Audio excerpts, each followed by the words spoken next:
every single one of them has been exonerated in Russia. So, I mean, I've just written even that, just knowing the names. yeah. Well, I think that this is a Kremlin-sponsored political terror attack, and I think the main reason that they did this was to try to scare off other people from being in the opposition. I mean, they've effectively escalated the battle. It used to be that they put opposition politicians in jail or drive them into exile, but to actually murder them right in front of the Kremlin is a bold-faced terrorist attack on the opposition in Russia. About Ukraine. Right.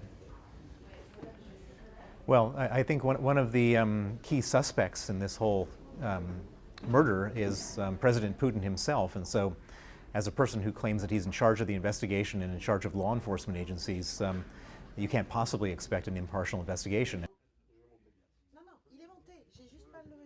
You know, this smells of a state-sponsored execution, and this smells of a state-sponsored cover-up.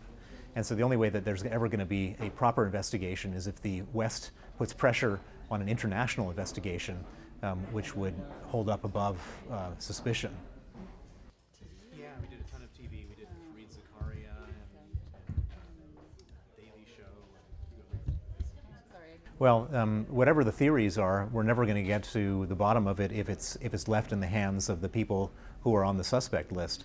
And so the only way that this can be properly addressed is if it's an international investigation, like the murder of the Lebanese Prime Minister Hariri, where they brought in a UN team to investigate. The same type of either OSCE, Council of Europe, UN investigation needs to take place here that's credible and above reproach. Related efforts, in addition to other things. What do you think his death means for the Russian opposition? They should have gotten out a long time ago. My advice is that Russia is a place where not only can you lose your money, but you can lose your life.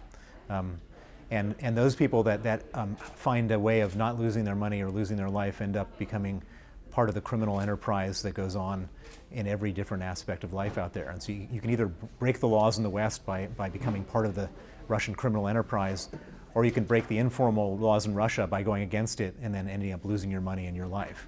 There's like no good way to operate in Russia. Sanitizing.